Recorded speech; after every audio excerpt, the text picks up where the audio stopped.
So Spider-Man, was created around 1962 by Marvel Comics, and in the 70s, Stan Lee was trying to figure out how to get Marvel Comics into Hollywood. So one of the things that he was able to do is make this connection with the Children's Television Workshop, which is a predecessor to Sesame Street, or at least it was a. I think it was the production company that created Sesame Street. They also created a show called Electric Company, which was for slightly older kids. And it was similar to Sesame Street, meant to be educational. It had different focus specifically on reading. And they wanted to address a particular group of kids who were aging out of little kids' books, but still couldn't age out based on the reading level. So now you've got, let's say, an 8-year-old kid who doesn't want to read baby books anymore, but needs to because that has the level of vocabulary that they can handle, the sentence structure.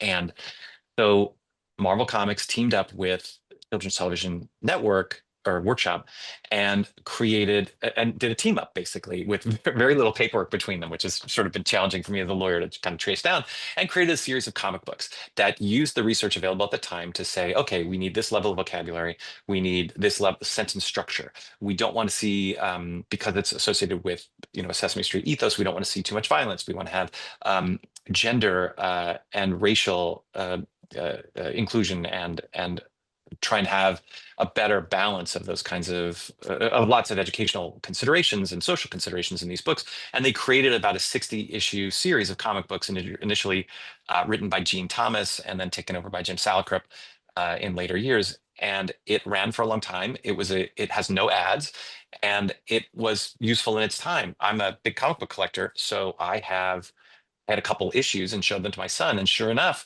he was at that right age where he wanted to read big boy things, but wasn't ready entirely for the language structure. And these books provided a bridge for him to get through it. So that's why, and in addition to it, that had simple line art. It wasn't as complicated as modern comics are. They had no ads, so the distractions that would come from seeing an ad that maybe some people could skip over, he would get stuck on when he was looking at more recent kids comic books. But without them, that was a little bit easier. The stories were relatively short. There wasn't a lot of violence because I didn't want him seeing things that he would take to school potentially and model in an inappropriate manner. There's a lot of nabbing and not a lot of punching. Spider-Man nabbed an awful lot of people in these series. And they had familiar characters, and Spider-Man remains obviously incredibly popular, perhaps more so now than he was then. That was 50 years ago. And so I wanted to make sure more people knew about it. I tried to make some noise about it to see if I could get them reprinted. They've never been reprinted because of understandable legal complications and potentially a lack of demand. So I decided to make a little noise about why they were good for my autistic son. I did a panel where I got the original creators, and I got one of my son's therapists, who's a pretty well-regarded therapist out here.